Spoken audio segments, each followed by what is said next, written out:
Close your eyes, exhale, feel your body relax, and let go of whatever you're carrying today. Well, I'm letting go of the worry that I wouldn't get my new contacts in time for this class. I got them delivered free from 1-800-CONTACTS. Oh my gosh, they're so fast. And breathe. Oh, sorry. I almost couldn't breathe when I saw the discount they gave me on my first order. Oh, sorry. Namaste. Visit 1-800-CONTACTS.com today to save on your first order. 1-800-CONTACTS. At Sierra, discover great deals on top brand workout gear, like high-quality walking shoes, which might lead to another discovery. 40,000 steps, baby. Who's on top now, Karen? You've taken the office step challenge a step too far. Don't worry, though. Sierra also has yoga gear.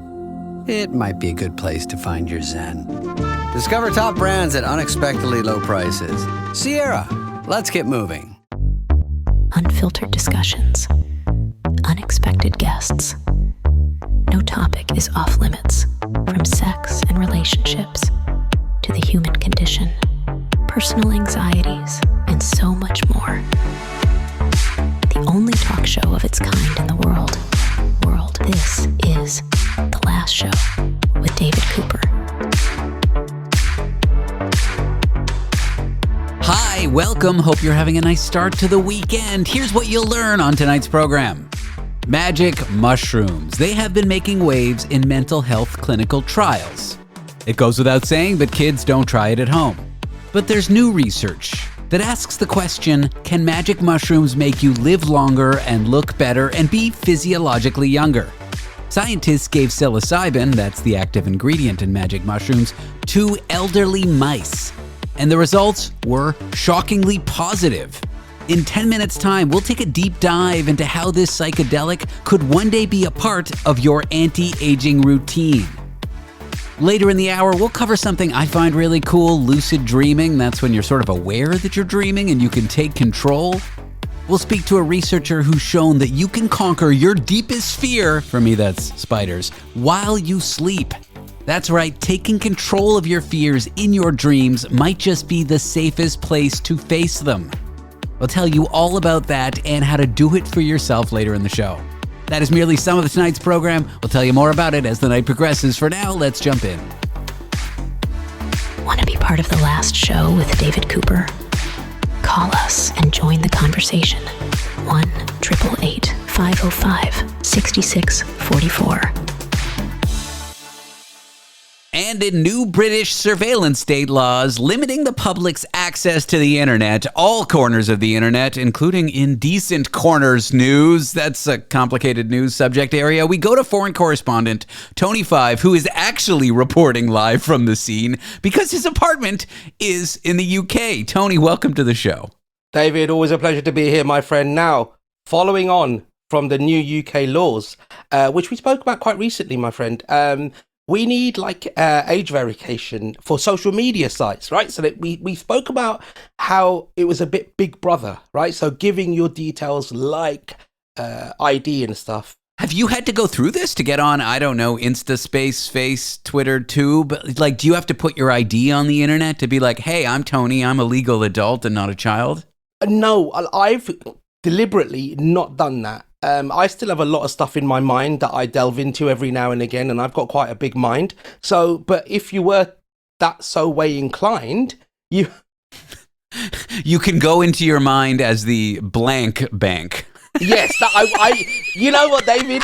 You know me so well that I paused there intentionally because I thought of it, and then I then thought I can't say it. Then I tried to think of another way of describing it. Then I realized I couldn't. I'm very proud that the euphemism I came up for is blank bank. Yeah. The place in your head where you store indecent memories. Correct. So this is my thought process. Would North Americans get it? Is it a phrase that they use there? Yeah. Is it indecent? If it's indecent, I can't say it. So let me think of another way to do it. So I was going through all of that whilst you said blank bank, which is basically how we both think. Dear listener, if you just started listening to this show, That's it. That's all you need to know.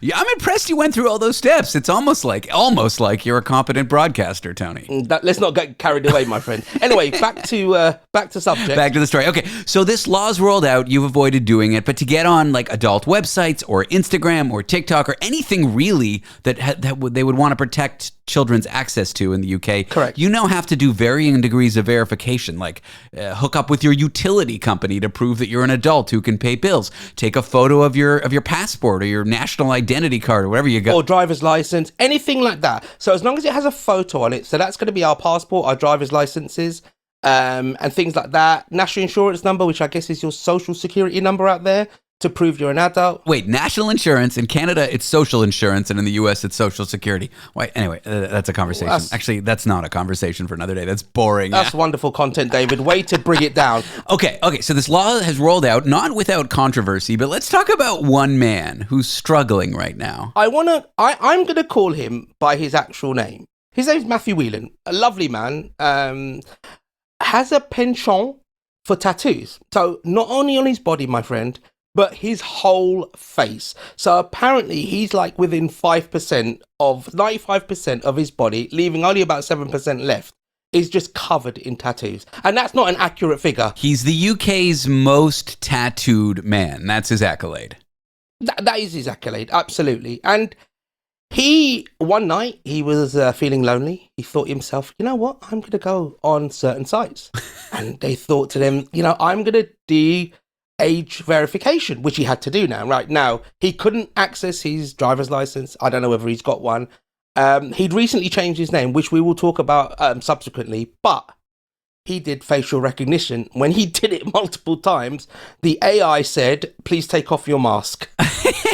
So he wanted, like any consenting adult, to go on a certain legal adult website alone at home. Absolutely. For whatever reason, his verification method of choice was a photograph, which is so wild that the UK government is making websites take a photo of your face to say, hey, you're an adult. That's a conversation for another day. He tries to take a photo of his heavily tattooed face, and my goodness, what a tragedy. He could not access those adult-specific websites to entertain himself with. Well, it's strange. Like, for example, he thinks, he believes his tattoos are his identity. So he feels like he's been ostracized because of that, because now he can't do it. And like, AI technology is good, but it's not great, right? Mm-hmm. So it does. So by that definition, people who have got like really nasty acne or scars will also not be able to be pulled through, right? Yeah, or like a burn, or maybe they had cancer and half their head got chopped off. Yep. I feel like these systems, these facial recognition systems, really aren't designed for like these corner cases. And a lot of these corner cases are through no fault of the person themselves. And like, look, I don't have tattoos on my face, but you should have the right to do that and also access a website if you're legal to do so, right? Correct. Yeah, it's a free society. And he's also getting problems from the other side of it. He changed his name. He's 45, by the way, right? So he changed his name from Matthew Whelan, like I said, to, are you ready for this, David? King of Ink, Land King Body Art, The Extreme Inkite. That's his full name? That is his full name, start to finish. Obviously had it on a passport. I'm surprised he doesn't have any title associated with that, like Sir King of Ink or Lord King of Ink. I'm surprised they wouldn't bestow upon him some civilian honors from the king. No, I mean, he's probably in line for it, like way back down the line after you, but he's definitely there. But he had problems with his passport, so getting that changed, which you can do legally, right? As long as it's not directly offensive, you can change your name to anything in this country. Maybe I should change my name to King of Ink. There are some countries where they like enforce names, like at some Scandinavian countries, like you can't just choose a wild name. You got to choose a normal name. Yeah, North Korea is one of the famous ones. Like there's like, they call them prescribed options. Yeah. Which is weird, right? Like haircuts and names and stuff, like is prescribed options. Which I love the fact that prescribed means you have to have it, and options means you can choose what you want. Brilliant. I've often wondered. You're talking about what his lineup position is for getting a title from the king. I've often wondered what my position is to the throne. I assume every British subject would be before me because I'm only a Canadian subject. So everyone in Britain would have to go. And then everyone in Canada who has a title would have to go. And then everyone, I guess, who's older than me would have to go because maybe it would go by seniority after that point. Yeah. So we'd have to basically disappear hundreds of millions of people. But eventually, I would be next in line for the throne. David, I don't know about you, but I have an idea for a website. What is it? How close are you to being king.com? I mean, with tech companies that get funded for stupider ideas, I feel like we could use AI to generate your position in line for the throne and get funded $100 million. Too bad this guy can't go on adult websites, but I guess the solution is just use another verification method, like a utility bill. I mean, it's not... Yeah, a utility bill or something like that. But I don't know whether because I have not been on every website, whether certain things force you to only have facial recognition. That's something I don't know. Tony claims to have never been on certain websites, but he has some homework to do when we come back from the break. Tony Five, our foreign correspondent in London, England. Tony, what a pleasure it was having you on the show. Thanks for being here. David, always a pleasure, never a chore. Up next, what if the compounds in magic mushrooms could slow down you aging? Not just in your mind, but all over your body. After the break, we'll explore some groundbreaking research where psilocybin didn't just extend the life of small mice, it made them look younger too. And kids, talk to your doctor. Don't try this at home. Want to be part of the last show with David Cooper? Call us and join the conversation. 1-888-505-6644. Eczema isn't always obvious, but it's real. And so is the relief from Ebglyss. After an initial dosing phase, about 4 in 10 people taking Ebglyss achieved itch relief and clear or almost clear skin at 16 weeks. And most of those people maintain skin that's still more clear at 1 year with monthly dosing. Ebglyss, lebrikizumab LBKZ, a 250 milligram per 2 milliliter injection, is a prescription medicine used to treat adults and children 12 years of age and older who weigh at least 88 pounds or 40 kilograms with moderate to severe eczema, also called atopic dermatitis, that is not well controlled with prescription therapies used on the skin or topicals, or who cannot use topical therapies. Ebglyss can be used with or without topical corticosteroids. Don't use if you're allergic to Ebglyss. Allergic reactions can occur that can be severe. Eye problems can occur. Tell your doctor if you have new or worsening eye problems. You should not receive a live vaccine when treated with Ebglyss. Before starting Ebglyss, tell your doctor if you have a parasitic infection. Searching for real relief? Ask your doctor about Ebglyss and visit ebglyss.lilly.com or call 1-800-LILY-RX or 1-800-545-5979.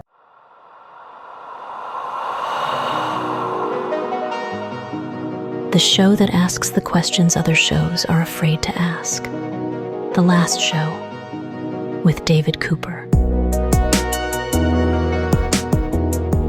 Psilocybin, the compound in magic mushrooms, has been making waves in mental health research, assisting with things like depression, anxiety, PTSD.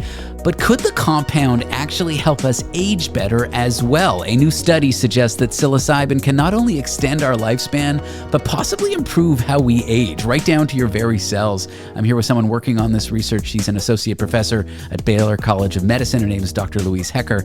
Louise, welcome to the show. Thanks, David. Thanks for having me on the show. I'm always so fascinated what compels people to get into a research area that are with substances that are ostensibly illegal to take on the street, but possibly helpful for medical uses. Why the interest in, magic mushrooms? Yeah, so when you're a scientist, what tends to happen is all of your non-science friends just kind of hammer you with science questions randomly. And a friend of mine was just constantly asking me questions about psilocybin. And so I just decided to start reading about it. And what I read was, I was just hooked within minutes. And to put it in context of what made me so fascinated, I found, there is this medicine that comes from mushrooms, and it's been used in over 150 clinical trials for so many different disease indications, and showing great clinical efficacy in these trials. And then the really interesting part that I just couldn't make sense of was that it has these durable, meaning lasting effects. So even one dose has been shown to have an impact up to 5 years later. And I just thought that doesn't make sense. This drug peaks within a few hours and then it's out of your system within a day. How does it have an impact 5 years later? Is a fascinating compound. Most of the people I've spoken to about it, researchers, often use it for mental health benefits. That's not exactly the study we're talking about here. Right. You gave it to mice, and you had some interesting findings about the way they looked, about their aging. Walk me through what you tested here and what you found. Yeah. So one of the things that I read when I was doing this background reading was that there was something called the psilocybin telomere hypothesis. And essentially, this is a hallmark of aging. And the idea behind this hypothesis is that maybe it's doing something to aging, and that is why that's a mechanism by which it can have an impact on all these different disease indications. And as someone who studies aging, I thought, I can test that.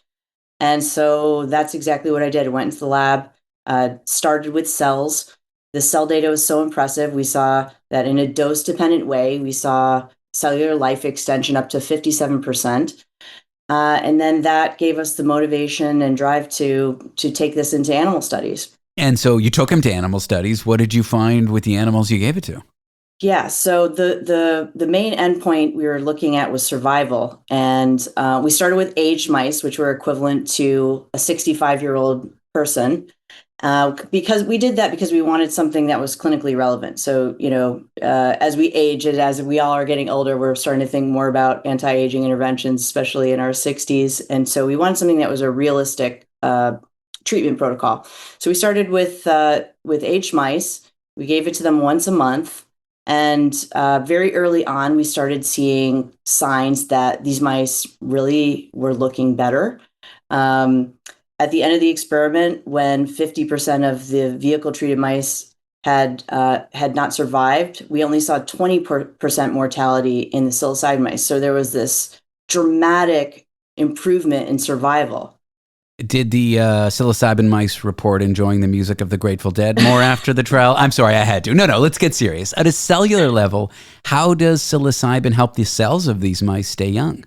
Yeah, so these are some of the things that we're working through, but our data suggests that psilocybin acts on multiple hallmarks of aging. So reduced oxidative stress, that's something that accumulates with normal aging, and we saw significantly lower levels of oxidative stress. In fact, similar to young cells, we saw that telomere length is preserved. We saw that DNA repair mechanisms, our data says DNA repair mechanisms are working better. And all of these different things that normally happen with age just seem to be delayed and happen at a much later time point. I've heard that this telomere or telomere length thing is super important for aging. How did psilocybin affect that one specifically?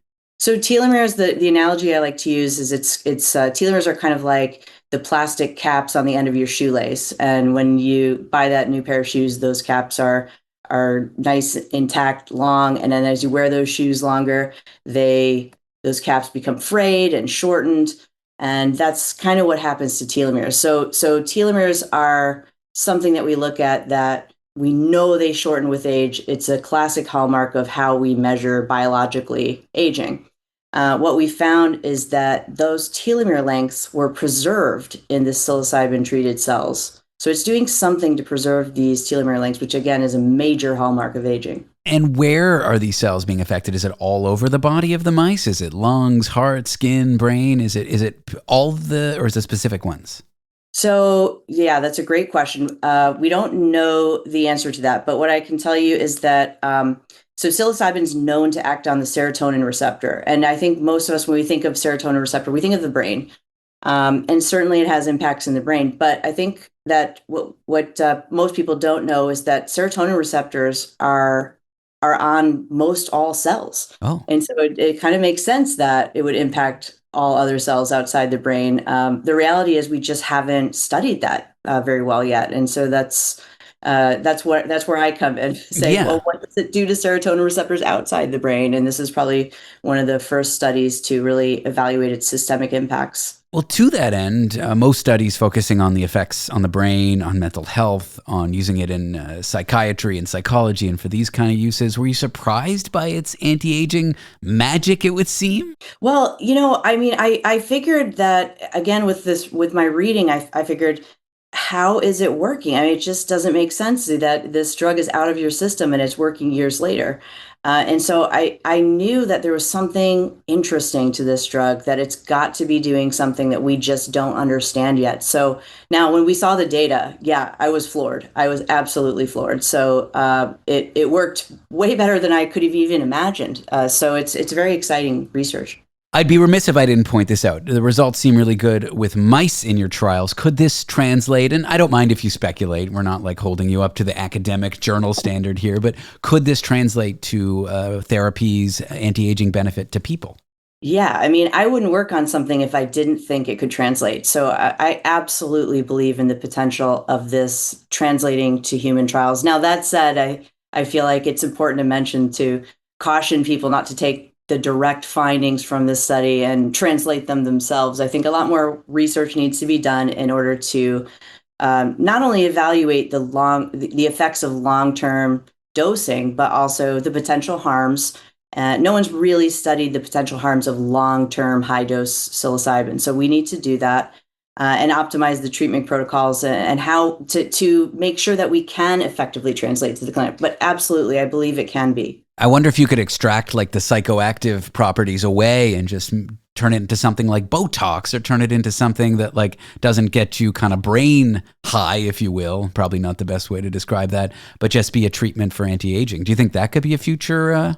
I do, and I think that's one of the things that needs to be worked out. We don't know. I don't know what the effective dose is, so maybe you could get microdose and have the same effects. These are things that we're actively testing right now, and that might be a better option for people who don't want that psychedelic impact. Well, it's a fascinating area of research. It's a really cool study. Thank you for sharing with me, and I appreciate you being on the show. Thanks so much for having me. And maybe I'll see you at a Grateful Dead concert. I don't know. I couldn't help myself. I'm sorry. Dr. Louise Hecker is an associate professor at Baylor College of Medicine. Louise, thanks again for being on the program. Thank you. Coming up next, the CEO of the company behind generative AI platform ChatGPT has, in my opinion, brazenly warned the public that there's no legal confidentiality when you use that platform as a therapist. Many people are using chatbots for free mental health advice and confiding their deepest, darkest, and maybe sexiest secrets with them. But per that CEO's warning, you might want to stop doing that. We'll dig into this and tell you why with a licensed therapist after the break. Want to be part of the last show with David Cooper? Call us and join the conversation. 1-888-505-6644. Running a business comes with a lot of what-ifs. But luckily, there's a simple answer to them. Shopify. It's the commerce platform behind millions of businesses, including Thrive Cosmetics and Momofuku. And it'll help you with everything you need. From website design and marketing to boosting sales and expanding operations, Shopify can get the job done and make your dream a reality. Turn those what-ifs into... Sign up for your $1 per month trial at shopify.com/special offer. Taste the forbidden fruit of knowledge. The last show with David Cooper. I think a lot of us are intrigued when we hear stories like, hey, I used ChatGPT to talk through my personal problems, or I confided in ChatGPT some romantic secrets. But what you have to be worried about is there's no confidentiality between you and generative AI platforms, so much so that the CEO of OpenAI, ChatGPT's maker, Sam Altman, in my opinion, brazenly warned everybody about this lack of legal confidentiality.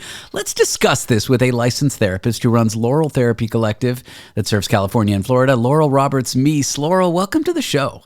Hi, I love this topic. Me too, and I'm really excited to jump into it with you because you are a therapist. Mm-hmm. You might know some of these things that people are confiding into these bots. Yes. First of all, are you worried at all that people are using these tools for therapy?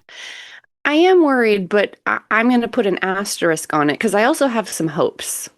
I think that the concerns outweigh my hopes right now, but I'm not someone that approaches AI or any technological advance with a black and white stance. What worries me is they're very chaotic with their input. At the risk of getting too technical, I'll explain what I mean. If you ask ChatGPT a question and you just reorder the words, same question, words reordered, you might get a different answer. And that level of like wishy-washiness or chaotic outputs based on subtle changes on an input makes me really question, can they give you good advice? Yeah. I think, well, what we know, what the data has already shown is that AI is very good at providing reassurance and affirmation, and honestly has proven to be better than humans at expressing empathy. Wow. Which is a little concerning to a lot of therapists, understandably. Are the robots coming for our jobs is the question we're all asking right now. the problem is that most AI models right now, they tend to get stuck in affirmation loops. And that actually is quite bad for us and has led to some disastrous outcomes for some people. Yes. So you're right that, the input matters a lot in terms of what you get out of it. But then also by design, these models are designed to affirm, which can feel really good. But in disastrous circumstances, they can actually make a manic episode worse. They can amplify racist and classist beliefs, and they can have, pretty dire consequences. And less dire, less intense. Like they can just give you bad advice, like tell you to break up with someone when you shouldn't. Yeah. Or what they can't do. And my girlfriend always comes home distraught from therapy. She's like, today my therapist called me out on my you-know-what. ChatGPT is not going to call you out when you're a bad actor. It's just going to be like, oh, maybe you should try something else. Yeah. It can't really be that end all. But look, we're missing the mark here. Regardless of whether it's good or not, regardless of what your opinions are of it, people are doing it. Yes. And you do not have like patient-client confidentiality. These platforms could sell what you told it to a third-party marketing company. One day I mean, this is an extreme and maybe off-color example, but maybe I complain about my ED to ChatGPT, and the next day I'm getting ED cures with targeted ads. I'm not saying that's what's happening, but there's nothing preventing these platforms from selling your data like that. Yeah. Well, we're getting into some of the nuance of privacy and confidentiality as related to mental health, which I think a lot of people, they know that ChatGPT has that option where you can exclude your input from the training, and they think that that's enough to provide confidentiality. It's not. And it also definitely does not have any legal privilege to it, which means that a ChatGPT record could very well be subpoenaed and there would be nothing protecting that. And no therapist to assert privilege on your behalf, right? Because there's no person involved. You could disclose to somebody, oh, I'm getting therapy based on this conflict we're having from ChatGPT. Now, if that conflict escalates to court, it's not like you can tell them, oh, I was talking to my therapist about you. Yeah. That's confidential. What you told ChatGPT isn't. Right. Yeah. And I think I don't want to bore people to death here, but in order for something to be fully HIPAA compliant, which I know my eyes kind of glaze over when someone mentions HIPAA, I'm like, oh my gosh, could you be any more boring? Is that just the kind of like confidentiality laws? Yeah, that protects any health-related information. So your doctor and a therapist are all bound by HIPAA laws. They have to have a business associate agreement with any platform that they are using to communicate with you. And there's no way for an AI to have a business associate agreement with you. Like there isn't. There are some specific therapy-related AIs that are HIPAA compliant, technically, right? That they're end-to-end encrypted, like the data is protected. And, people kind of like, oh, well, if it's HIPAA compliant, then great, I can just use it. I still have some pretty intense concerns about those apps. And this gets into like, what are therapists doing in a session?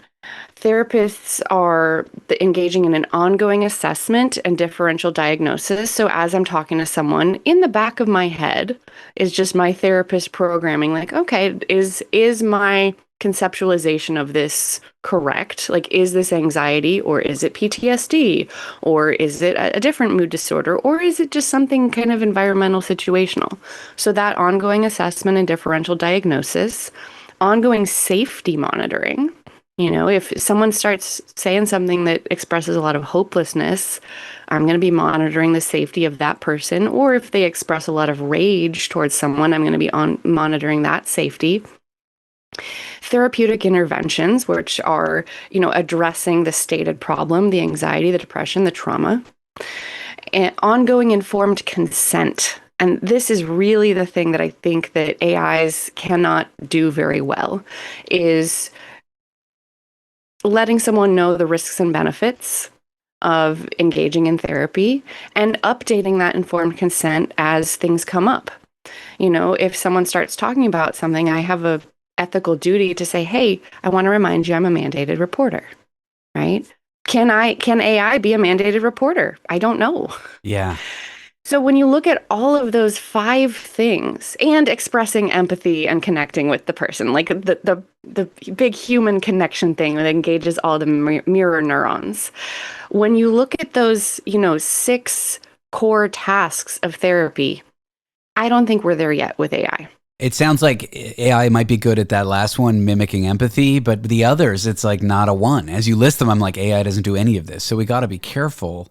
Yeah. And yeah, the what that data could be used for in terms of companies productizing it, because with these large corporations, if they can make money off data, they will. You're the product in many cases. Yep. Mm-hmm. And then the side note is like, if something ends up in court, or could this information be disclosed to someone that you don't want it disclosed to? These are 2 major threads of worry. And the fact that the CEO is saying this, usually in tech companies, the CEOs are not saying the quiet part out loud. Yeah. I want to add a more positive one, which is AI couldn't advocate for you in a situation like in our practice, we write letters of support for trans people that are wanting to have gender confirmation surgery. AI couldn't do that for you. Yeah. Like you need to have like an actual professional that can advocate for you and can help you access things that are actually really tailored to your needs, including other professionals. Yeah, I think that's another thread of conversation here. But yeah, back to what I was saying, the fact that the CEO is saying it should give people pause. Before you ask it that question that's going to reveal something deeply personal. Yeah. Just think about the fact that that's not confidential. The CEO's saying it, which is shocking to me. It's something worth considering. I think that's the central thesis here. Laurel, yeah, thanks for talking to me. Yeah, absolutely. An interesting topic. I appreciate your time. Laurel Roberts-Meese, she runs Laurel Therapy Collective, which serves California and Florida. She's a licensed therapist. Okay, up next, spoiler, I am absolutely terrified of spiders, and I can't be alone. So when I caught wind of the following research, I was intrigued. What if I and what if you could conquer our deepest fears, like that giant spider, that snake, that rat, that tall building, that airplane turbulence, all while you sleep from the comfort of your cozy bed? After the break, a lucid dreaming expert whose study says that your dreams might be the safest place to face what scares you the most. All you have to do is lucid dream about it. Sound intriguing? Details in a few moments. Want to be part of the last show with David Cooper? Call us and join the conversation. 1-888-505-6644. This episode is brought to you by State Farm. Checking off the boxes on your to-do list is a great feeling. And when it comes to checking off coverage, a State Farm agent can help you choose an option that's right for you. Whether you prefer talking in person, on the phone, or using the award-winning app, it's nice knowing you have help finding coverage that best fits your needs. Like a good neighbor, State Farm is there.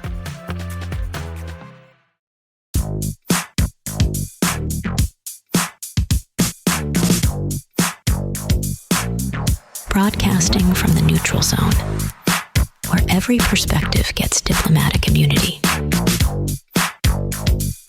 This is The Last Show with David Cooper.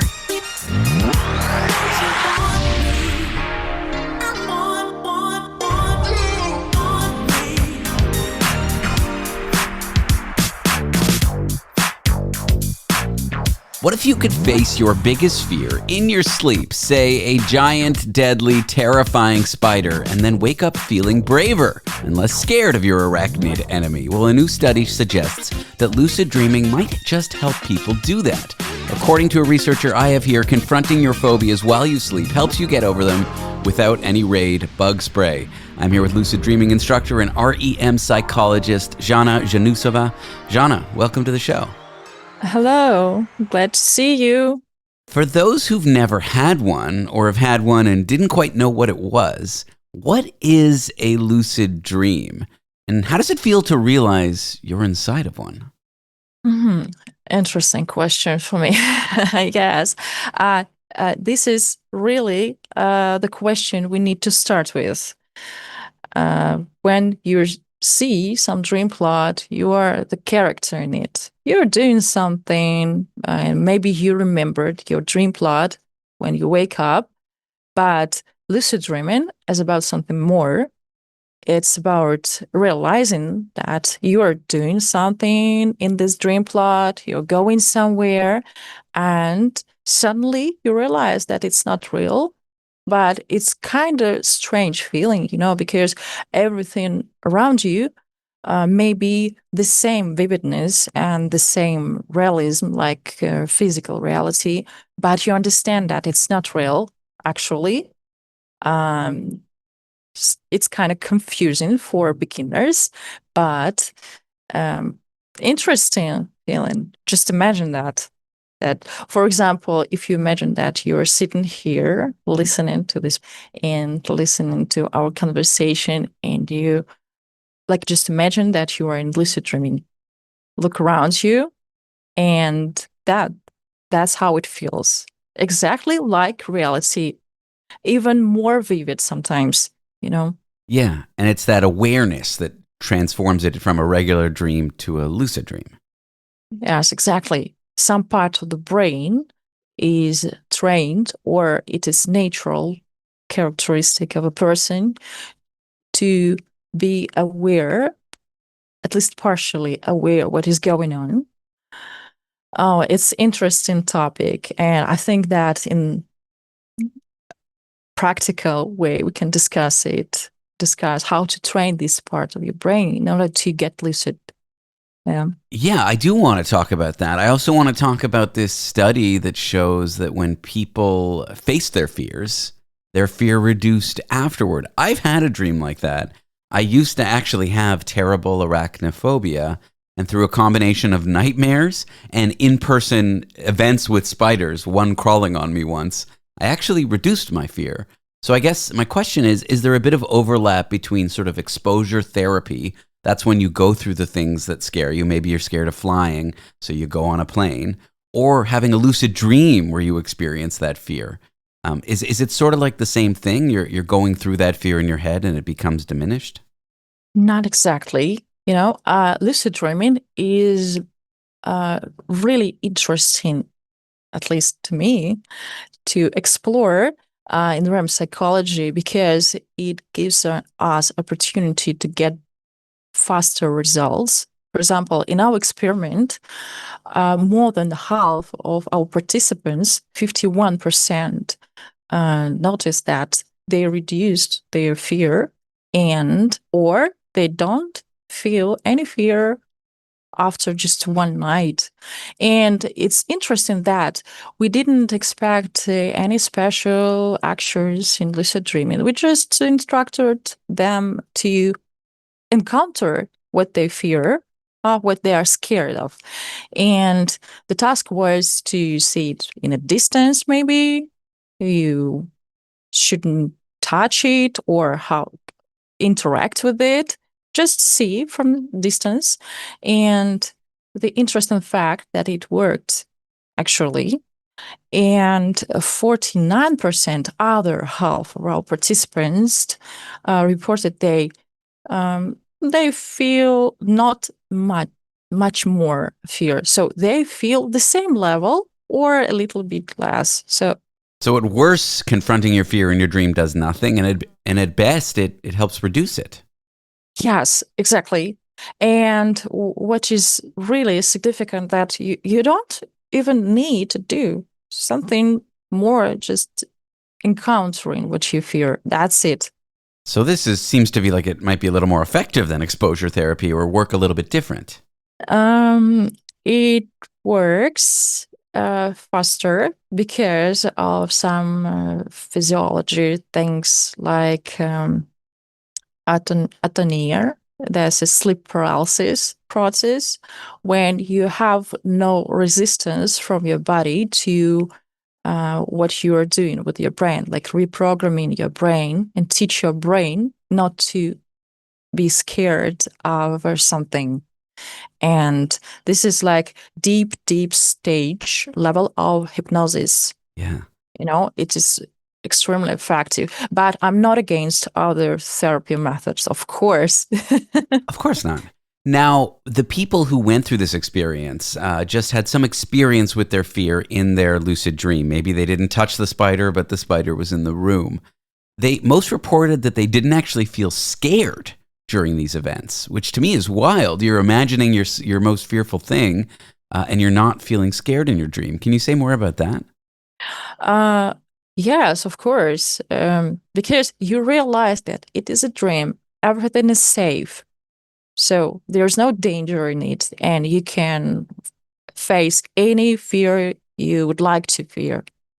You would like, for example, encounter some really scary things like height or spiders, maybe, or dogs, because I had a phobia of dogs previously before lucid dreaming. Yeah. Can you imagine that? So now I can. I'm a little bit scared of dogs. I got bit in the face by a Cocker Spaniel when I was a young boy, and dogs scare me.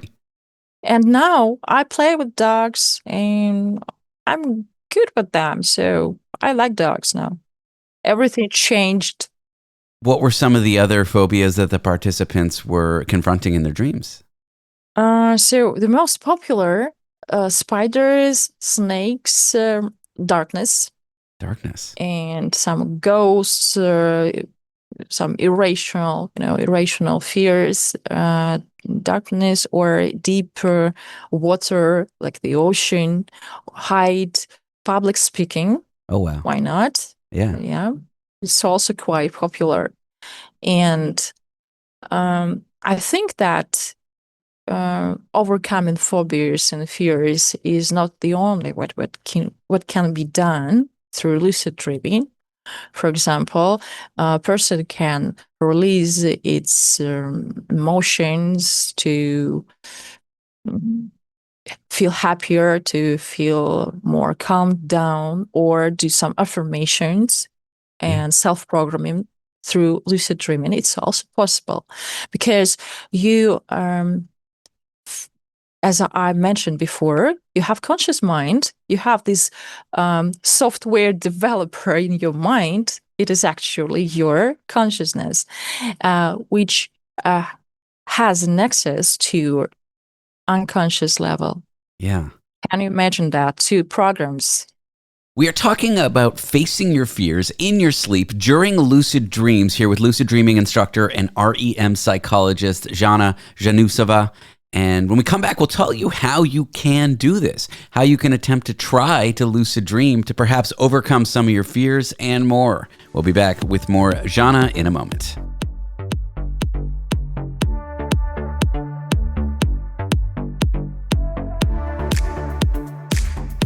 Want to be part of the last show with David Cooper? Call us and join the conversation. 1-888-505-6644. The McDonald's Snack Wrap is back. You brought it back. Ranch Snack Wrap. Spicy Snack Wrap. You broke the internet for a snack. Snack Wrap is back. Ba-da-ba-ba-ba. We're here because your heightened awareness deserves heightened entertainment. The last show with David Cooper. And we are back with lucid dreaming instructor and REM psychologist Zhanna Zhunusova discussing lucid dreaming. And there's a new study that says if you confront your fears, even just sort of have them around, you don't necessarily need to have the spider crawling on you, it can just be in the room, that can lower your fear and make you wake up feeling braver. I want to discuss with Zhanna a little bit about how to lucid dream, because before the break we were talking about the positive results, but not really talking about the how. So welcome back, Zhanna. Okay, so interesting question. First of all, I want to mention that practicing lucid dreaming is a quite complex process. So you need some training, like in every skill, like swimming or any kind of sport, whatever, or language. So you need training, and you need to understand that we are like almost all the people are able to get into lucid dreaming. So you need to understand this fact, okay? And so there is a popular reality checking technique. Maybe you heard of it. And I recommended doing these reality checks every day and try to do something what you usually do automatically. For example, you prepare some tea, or you make some coffee, or you brush your teeth. This is quite automatic process because we used to do it every day. But try to do it as a ceremony, as a ritual. So you pay attention to every move you do. You're paying attention to even your sensations, to your breathing, and you hear sounds around. And for 2 minutes or 3 minutes, you're extremely conscious. And that's how we teach our brain to be in the gamma activity, a higher frequency, high activity than even regular life. So treat these daily tasks as if they're sort of meditative. Just really focus on grinding the coffee beans and putting the beans in the filter and putting the water in and focusing on the coffee. Something like this? Something like this, like a nectar doing their job, Sure. Like realizing that it's something unnatural. It is kind of theater, and you're playing like an actor on stage, doing it really, how to say, exaggerated, we can say. I'm focusing on my microphone a lot right now and talking into it with my soothing voice. No, I get it. Just really trying to focus and be present on these mundane automatic tasks. Yeah, this is what we call even higher and more intense activity of brain, because while having just regular dream, not conscious dream, not lucid dream, just dream plot, we are actually close to our daily brain activity, but we need some moments like switching out, like level up moment to go to gamma activity. So, and our brain starts working even on higher frequency than regular daily life. We need at least a moment of it to get lucid while dreaming, in REM stage of sleep. I understand. How do we take this awareness of these moments where you sort of are an actor, brushing your teeth, making your coffee? How do we translate that to realizing that we're dreaming? We train our brain by this sort of things, by this activity. And this is one of their tasks, one of the exercise, yes.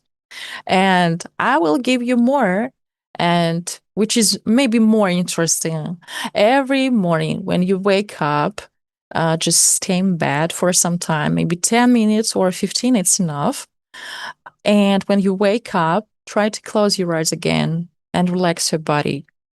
I call this process dream reconstruction because it feels like not just trying and doing your best to remember some dreams, to recall it.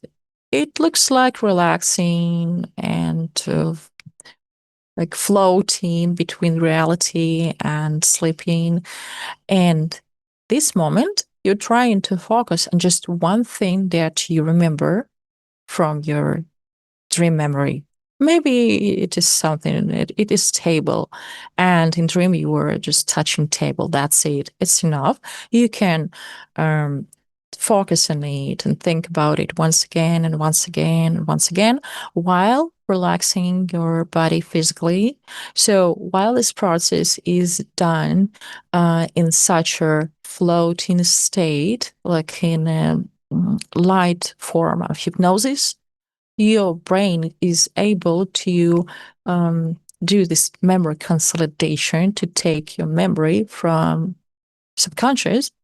And you realize, yeah, I know, I saw some more dream plot. And you go to another dream plot, like another parts of chain, and again and again and again.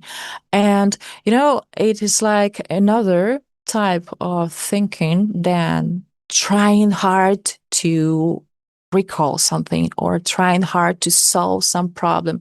It works even more easier. Just try it.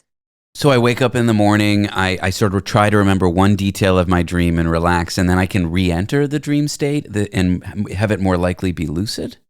This is one of the options. You can re-enter your dream, or you improve your dream memory so you can recall even 8 or 10 or 12 dream plots. Yeah, it's real. Yeah, because we always forget our dreams after well, not always, but we're likely to forget our dreams as we go about our day. Yeah. Entering that dream state and trying to make it lucid. What's the let's suppose I wanna as someone at home without an instructor, I want to benefit from this study of experiencing my fears in my dreams and then overcoming my fear or having the fear be less of a hindrance to my daily life. How can I do that from where I am now, never really having had a lucid dream, to where some of these participants are in your research? Do some exercises. I explained to you 2 exercises, and I want to highlight this the importance of dream memory and recalling process, because our conscious mind is really existing when we remember ourselves, when we can recall what was going before, what was before. So it is connected. And when you improve your dream memory, someday you realize while stepping on the grass, you suddenly realize that this is the moment of 2 dream plots connected to each other, like, film. Mm-hmm. 2 frames of the film. And it's so interesting feeling, because the next step you do is snow and mountains. This is my experience. Yeah.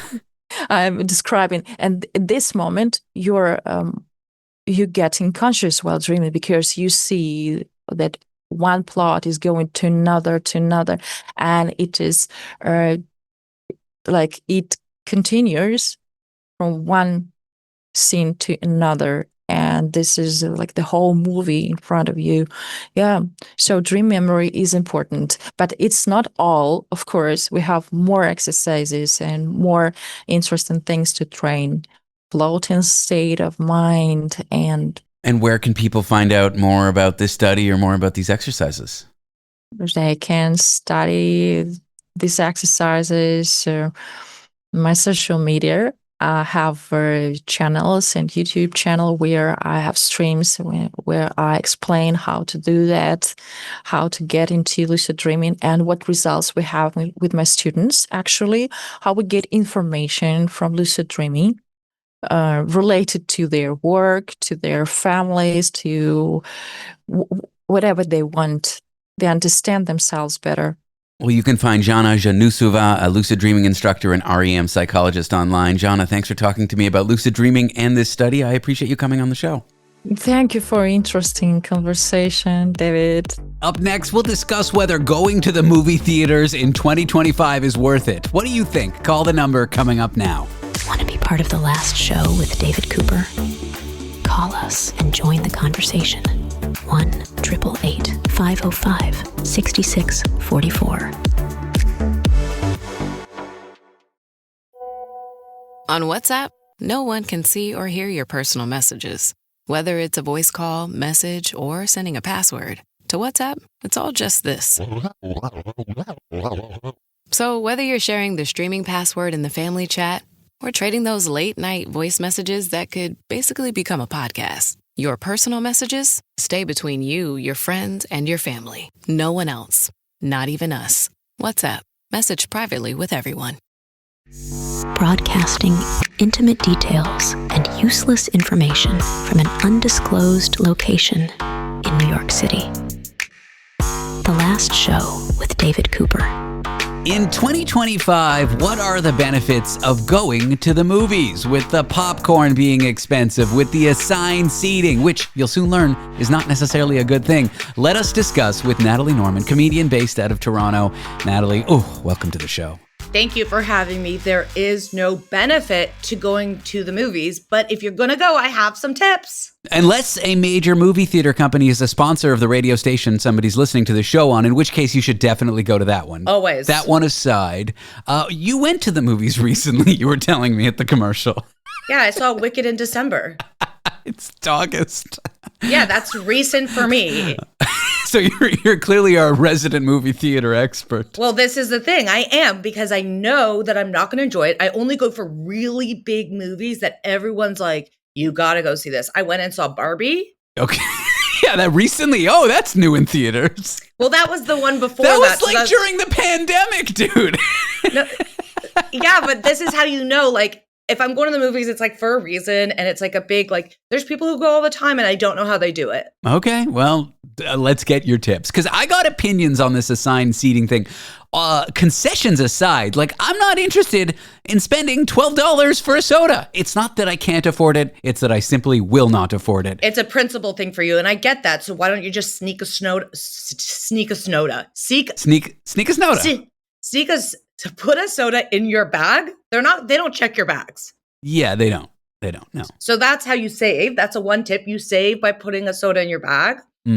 I will say movie popcorn is worth it because it's delicious. Yeah, the butter topping is like, you can't beat that. It's so good, but we were assigned seating. Yeah. With the popcorn, after I eat it, I feel like I am popcorn for like a week. My body feels like hollow and empty and plastic inside. I love it though. I love it, but let's talk about this assigned seating because this was new to me when I went to Barbie. Oh, yeah. Okay, so I have some serious issues with assigned seating, and I think people listening are really going to relate to this. There are those among us who think the assigned seating is BS, and they are going to sit wherever they want, okay? Two things happen when somebody takes your seat in a movie theater. One, it's just rude, like that was my seat. But then two, this is what people don't think about. I now have to decide, do I confront this person? And, yes. I might not want to, okay? I might not always. What if they're a scary person, Natalie? What if there's going to be violence in this? Because I've seen videos on the internet of people confronting over this, and it escalates. Well, that's life. You know, there's going to be people who aren't adults. Like, it's like, you took my seat. I paid for this. Like that. You're right. This is a problem. Like the renegades are just sitting wherever they want. But then, not only, okay, so you either enter the conflict or you don't. But if you don't, if you try to be like, oh, I don't want to rock the boat, I'll just go sit over there, you're now going to be perceived as a seat thief to someone else. And it never ends. It's a free-for-all. It's a free-for-all. So like, okay, fine, there's tons of seats. I won't confront an obnoxious couple for sitting in my seat, fine. But now wherever I choose to sit, I'm at risk of getting in a confrontation. And that's like, it's chaos. It's total chaos.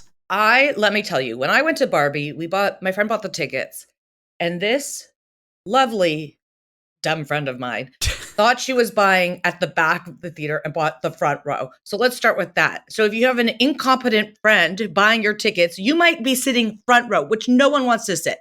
Then I got there and I was like, I'm not sitting here through the Barbie movie in this seat. So I became the renegade. I scanned for whatever seat was free. I sat, and someone did come to me. They're like, you're sitting in my seat. I was like, okay. And I moved. And I kept on doing it until I got an empty seat because I'm insane.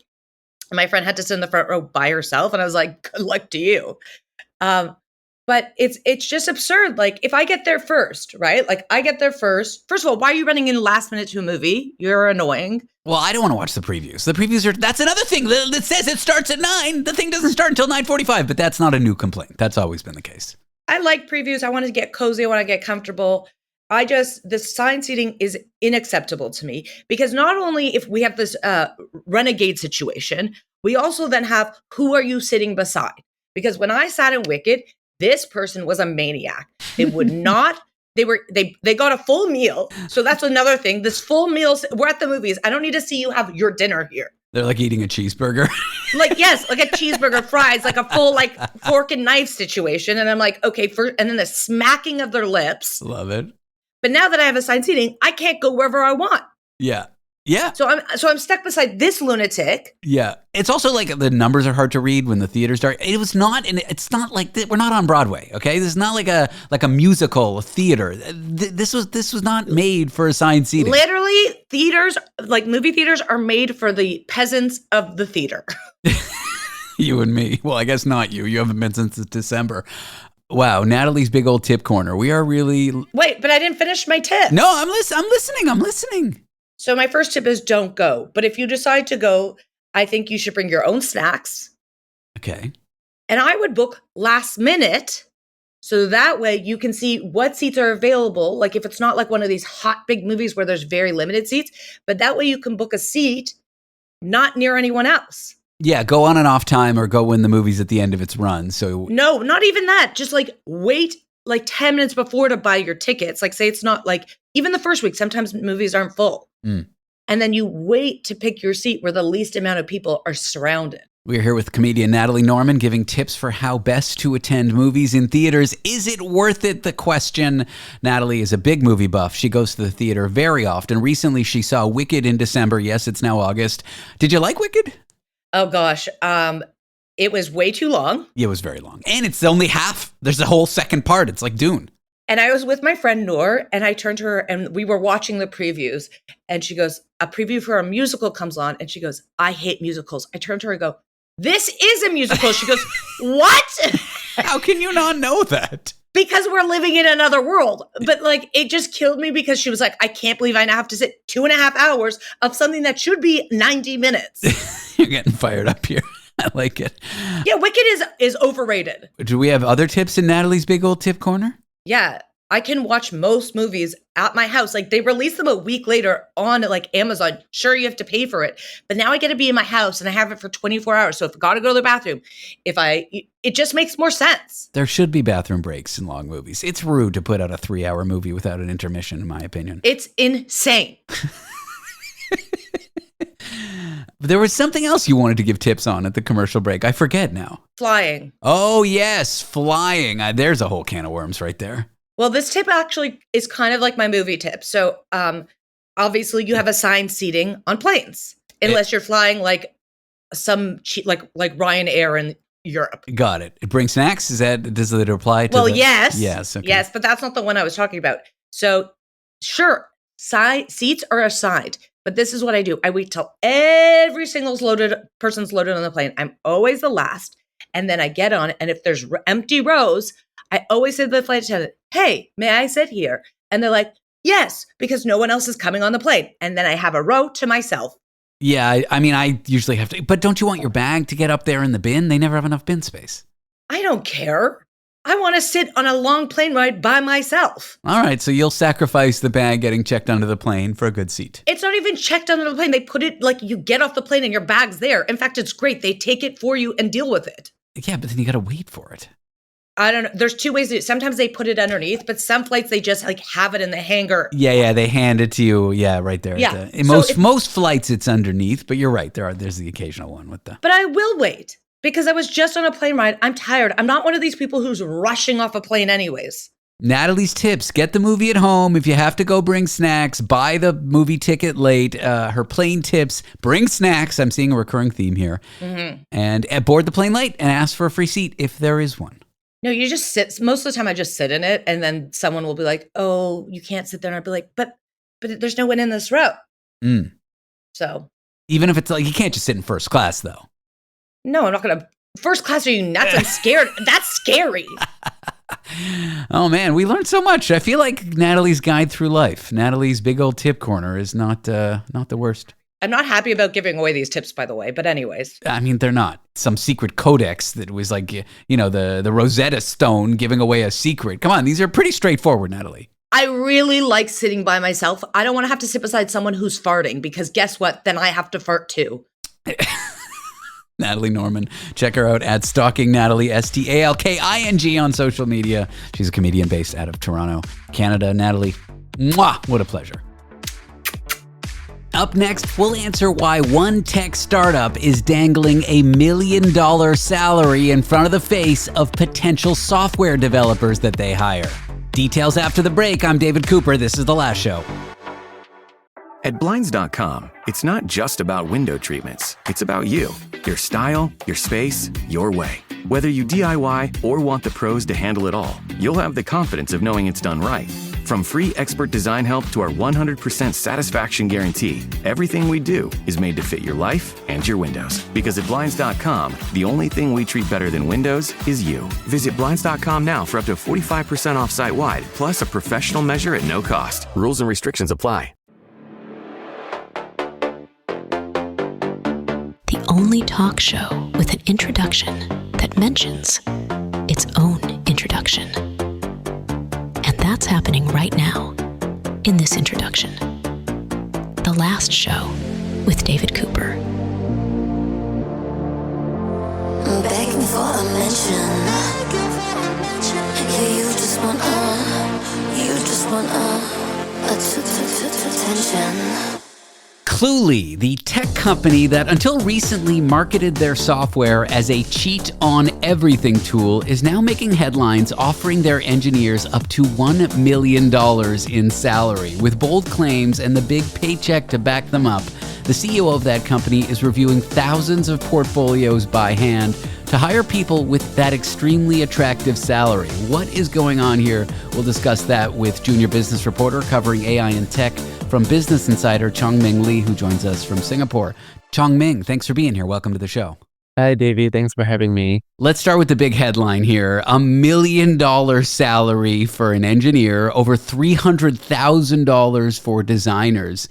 Is this a startup lottery, or are companies paying this much money regularly these days? I think what Cluely is doing is definitely a bit out of the norm. So based on my reporting, and also like research, we know that, engineers in San Francisco, they don't really get paid up to $1 million. It typically starts at 75,000 for entry-level engineers, and then for senior engineers, they could earn up to like 235K. So for engineers at Cluely getting $1 million, that's almost like 4 times of what a senior engineers can be getting, according to a startup compensation guide. So I think Cluely is definitely going in on, paying top dollars for elite talent. Were you as stunned writing this, reporting on this as I was reading it? I mean, this is a pretty unusual salary. I've heard of tenured employees at like Facebook and Google making maybe $500,000-600,000 after 20 years in the industry. This seems wild for a new hire just making this much money.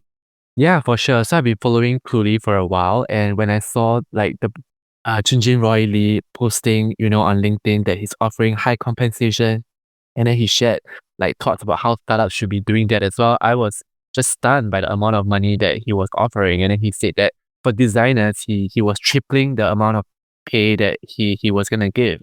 So yeah, for sure. Let's talk about this company for those who have never heard of it. They initially branded themselves as a cheat on everything platform, which is so funny to me. I think they've changed their marketing information, but I looked up the CEO recently and he still has that on his resume. Tell me about the company.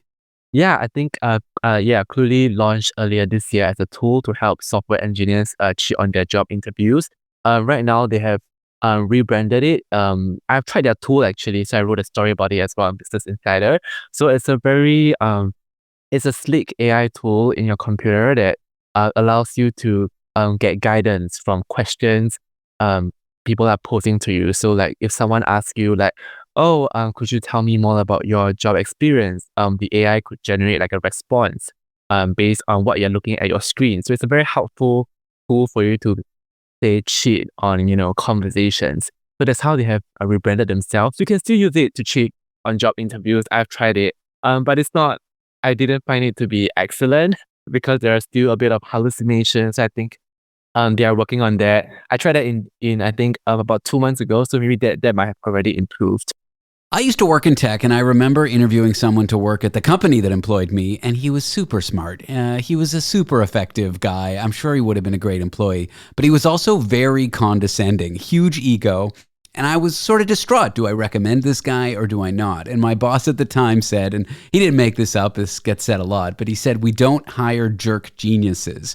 Do you think a huge salary like this isn't just going to attract top talent, but also people with huge egos who might not be that great to work with? I think that's a great question for Lee. So I think for him and his team, they do work very closely together. From what he's been saying on podcasts, so he says that in his team, there's not really much of like a separation between like work and like their personal lives. They are all quite integrated together. It's sort of like this concept of San Francisco, like a house where they live together, and then they wake up, go straight to work, and then go to bed on the couch. That's what he was saying. That's the culture they're trying to promote. So I feel that from based on how his culture is like Cluely and the team of people that he's been getting, they seem like they're having a lot of fun together. I'm sure they do, but there's not a lot of room for older people who have families and things to do outside of work, people a little more experienced. No offense, not to be ageist, but this seems like mostly a young person's kind of startup environment. Yeah, I think right now, from what I'm seeing on his post on LinkedIn, it seems like most of his employees are young. A lot of them seem to have recently graduated from college. Yeah. Tell me about the startup culture. Is my understanding that the CEO of that company got suspended from his university for academic misconduct? Yeah, so he made earlier headlines this year after he was suspended by Columbia University for posting content from a disciplinary hearing. And so not because he created a tool to help software engineers cheat on their job interviews. It was because I think he basically posted and leaked content from a disciplinary hearing. What do you think this says about the tech startup scene in San Francisco when someone who is basically kicked out of school drops out and then walks away with millions of dollars of VC money for his company and then advertises overpaying engineers? Look, I think with clearly the San Francisco startup being able to get such a big funding, they actually announced a 15 million round led by A16Z, right? And I think being able to get that amount of money, it can show that right now in the tech industry, people are looking for something different, for leaders who are able to have a very clear vision. And, I think clearly they are betting themselves to be like the biggest thing on Instagram and TikTok. They want to really be famous for what they're doing. They are hiring influencers as well to drive their work. And I think that's something that other tech startups are not necessarily doing. They don't have that clear of a vision that Lee has. So I think maybe that's what makes Cluely such an attractive startup right now to invest in. It also has all the trappings of like the .com boom, over-investing in advertising, getting headlines, controversy. There may be a product there, but it may end up just being vaporware. I guess we'll wait and see. What do you think in the future people will be using this product to do? Like, what is the end goal for this company? It's interesting because they have released advertising materials where I've seen like a video of basically someone using the tool on going on a date. So the day will ask questions and then the tool will help you to get the right answers. I don't think we we should really be relying on that for dates, because I feel that people should pick up the skills necessary for talking to another human being, to flirt, to charm someone else. That's really something that AI shouldn't be, replicating, I feel. But the tool can be a good guide for when you need to pick up answers that you need more research from. So I think we could see that being deployed in maybe for more like test interviews. Yeah, I mean, it may be the future of cheating in your next job interview, but if this product gets widely deployed, I feel like they're just going to start having in-person job interviews and not letting you do it over Zoom. Like, there will be companies that don't want you using tool sets like this. Yeah, precisely. Totally agree on that. Well, Chong Ming Lee is a junior business reporter who covers AI and tech at Business Insider. He joins us from Singapore. Chong Ming, thanks for joining me. I appreciate you coming on the show. Yeah, thank you, David. Thanks for having me. Do you like what you hear, but you're just tuning in, or you're not going to be with us on a given night and you want to hear what you missed? Well, The Last Show is available as a podcast for you to stream. Just head to www.lastshow.pizza. That's lastshow.pizza, not .com. And there you can find out details about our podcast, including how to subscribe. And we'd love it if you did. Or just type David Cooper Last Show in your favorite podcast app. That should work too. I'll stop explaining how podcasts work after the break. Would you think that falling in love with an AI chatbot is creepy, dystopian, or just plain sad? What we'll cover up next might change your mind. We'll learn how AI lovers aren't replacing human relationships, but maybe reshaping our views on human connection. Want to be part of The Last Show with David Cooper? Call us and join the conversation. 1-888-505-6644. In the 70s, 4 young women were found dead. For nearly 50 years, their cases went cold. I'm Nancy Hixt, a senior crime reporter for Global News. In the season finale of Crime Beat, I share how investigators uncovered shocking evidence of a serial killer and hear exclusive interviews with the killer's family. Listen to the full season of Crime Beat early and ad-free on Amazon Music by asking Alexa to play the podcast Crime Beat. Where intellectual honesty gets witness protection from social prosecution. The Last Show with David Cooper.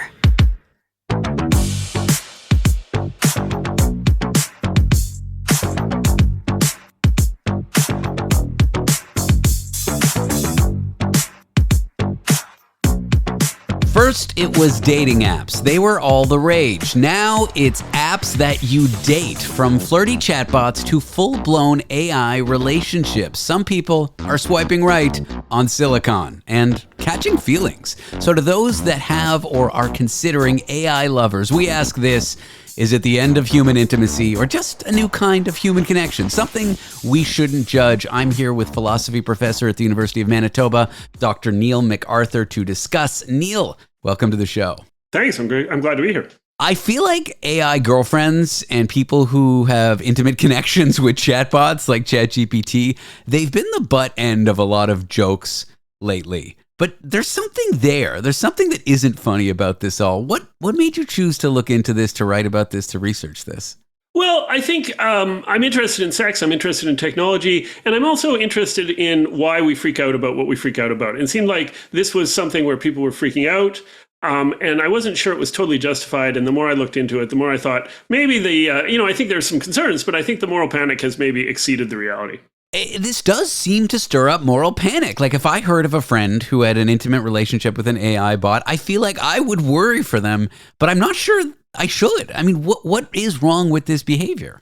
Yeah, I mean, it's interesting. If you have a friend who says, I'm single right now, I'm just not interested in seeing anybody, you might say, oh, good for you. You're going through a thing, and that's great.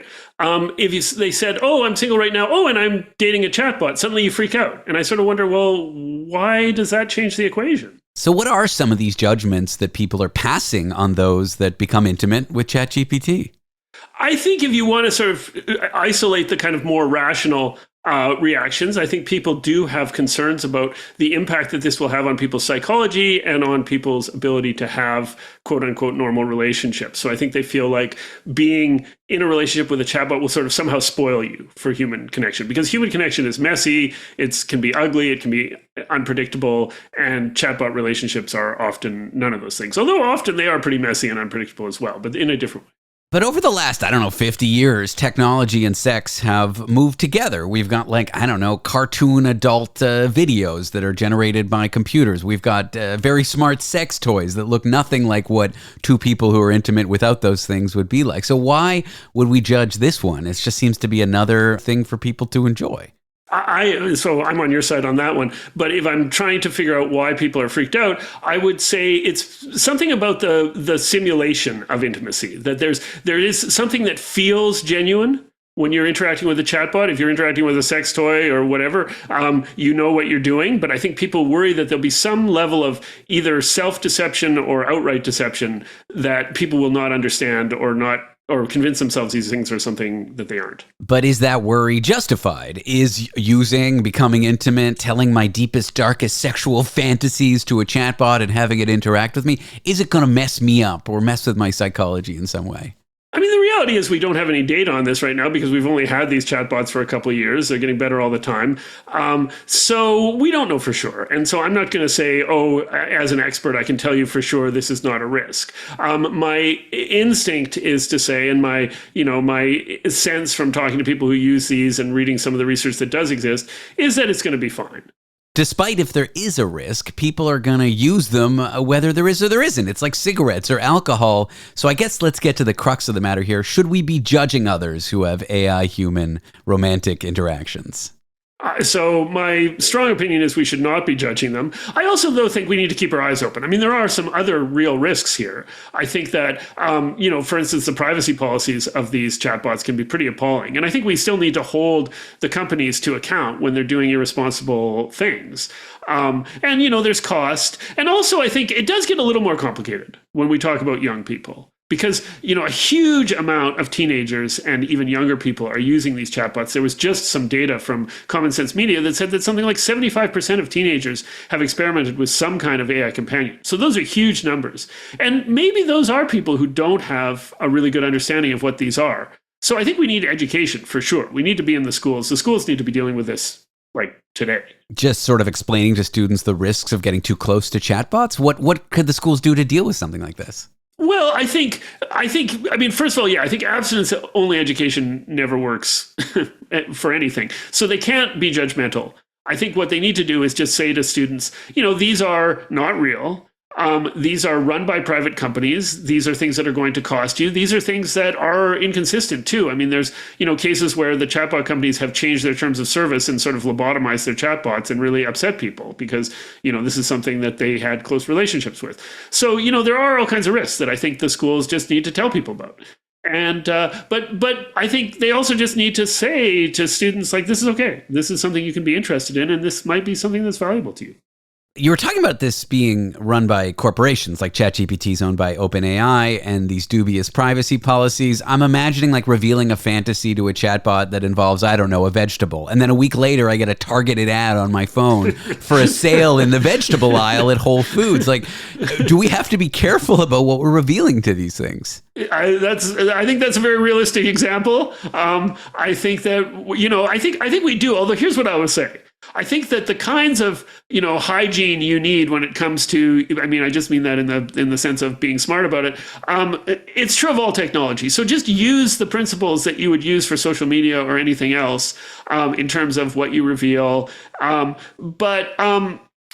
I don't think we should single these out. They're not any worse than social media, but they're not any better either. And so, learn to interact with technology responsibly, I think is a good principle to take into your life all around. Now, the adult video industry has often been labeled as depicting degrading acts. There are those critics who worry that you can depict and involve yourself in any kind of like human degradation fantasy with an AI partner. Is this something we should be worried about? Should we be worried about someone getting romantic with AI and it going, I don't know, a little too far? Sure. Yeah, I understand exactly what you mean. I think, there's an old adage that the things you hate about technology are the things that you hate about people, and people are going to do all the things they do in real life, for sure. Now, whether the risks are any greater with, I think one of the things we don't know is whether interacting with a chatbot provides an outlet for things that you can't do in real life, or whether it, creates a desire to do things in real life. I think we're still waiting for that data, and probably we will never get it definitively. But I think that, these companies have to implement certain guardrails for sure. I think there have to be limits to what you can do with these things. Sure. And on the positive side, like having people explore their fantasies that they're too embarrassed to share with people or too shy can make people feel less lonely. And that's like a positive outcome. And why should we be judgmental about that? I think that's a great point. And I think, if you think about people, especially young people going through sexual or gender identity crises, I think that this is a really great way to, explore those kinds of things. You can figure out what you like and what you don't like in a way that doesn't put you at risk in the real world. Now, the future of this kind of stuff, I imagine when we have robots that seem and act very lifelike, I actually don't think this future is too far away. What do you think the future holds for like AI romantic partners and AI sex stuff? Yeah, I think, robots are taking longer than I think a lot of people, including me, thought. They're proving pretty hard to build. So we're not getting the, the ex machina world quite yet. But it's coming eventually, for sure. I think, actually, though, I've already betrayed the fact that I'm an optimist. I think it's going to be fun. I think the bottom line here is these things are a lot of fun to use. And I think that people who haven't tried them might be surprised if they experimented with them. And whether it's robots or AI, I think that, there are risks in the future, but I think we should be actually kind of optimistic that this will add to the range of things that people can do to enjoy themselves. Neil, this has been fun. I've enjoyed the chat. Well, thanks so much. I've enjoyed it as well. Dr. Neil McArthur is a philosophy professor at the University of Manitoba. That's the last show for the week. Thanks so much for tuning in. If you've got questions, comments, want to share your weird poetry, feel free to email me. My address, david@lastshow.pizza. That's david@ at lastshow.pizza, not .com, .pizza. We'll be back Monday night, and, well, I got nothing. I'm David Cooper. This was definitely not the first show.